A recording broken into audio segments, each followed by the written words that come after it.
আসসালামু আলাইকুম। যে যেখান থেকে দেখলা আমি সবাই জানালাম শুভেচ্ছা। আমি মুজাহিদুল ইসলাম, সংযুক্ত আরব আমিরাত থেকে। প্রিয় দর্শক, আজকে আর একটা দুঃখের সংবাদ নৌকা, বিশেষ করে আমরা মৌলভীবাজার জেলার রাজনগর উপজেলা পরিষদ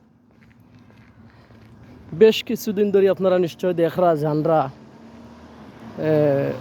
সরকারি দপ্তরগুলোর মধ্যে উত্তেজনা বিরাজ করে দুর্নীতির মহারাজ্য গড়ে তুলছেন যারা দুর্নীতির মহারাজ্য গড়িয়া তুলছেন, তারা দুর্নীতি করতে করতে জনগণের টাকা আত্মসাৎ করতে করতে এখন ওই যে অফিসের চেয়ারগুলা পর্যন্ত গায়েব করে লিয়েছেন। ওই যে বিলাসিতা করতে গিয়া সরকারি অফিস আদালতও বর্তমানে তো এসি লাগাইল থাকে।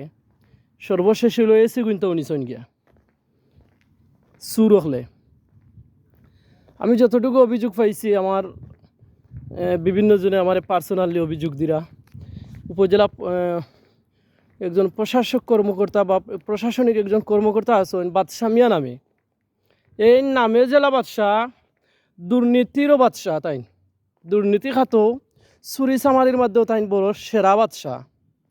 উপজেলা পরিষদর গাছগাছালি এগুলা তাই একক নেতৃত্বে এবং তান সঙ্গভঙ্গ লইয়া এগুলোও তাই খাটিয়া বেশি বলাই দিন। তান বিশাল বিশাল অভিযোগ থাকা সত্ত্বেও তান জানি না কোন প্রভাব দেখাইয়া রাজনগর এখনও তাই বহাল আছেন।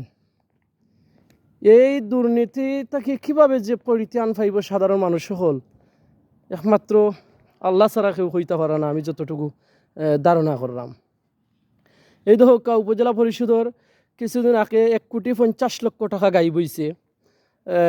এরপরে এখন আবার নতুন যে খবরটা, সর্বপ্রথম যেটা হয়েছিল, সাবেক ইউনো মানে নির্বাহী কর্মকর্তা আফরুজা হাবিব শাপলা সম্ভবত নাম, তাই এই নার্সারি ব্যবসায়ী হলো টাকা আত্মসাৎ করছেন।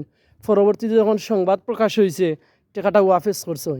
দ্বিতীয়বার হইল তান অধীনস্থ কর্মকর্তা হলে 1,50,00,000 টাকা গায়েব করে লিছেন, মানে খাই লিছেন বাগবাটুরা করিয়া।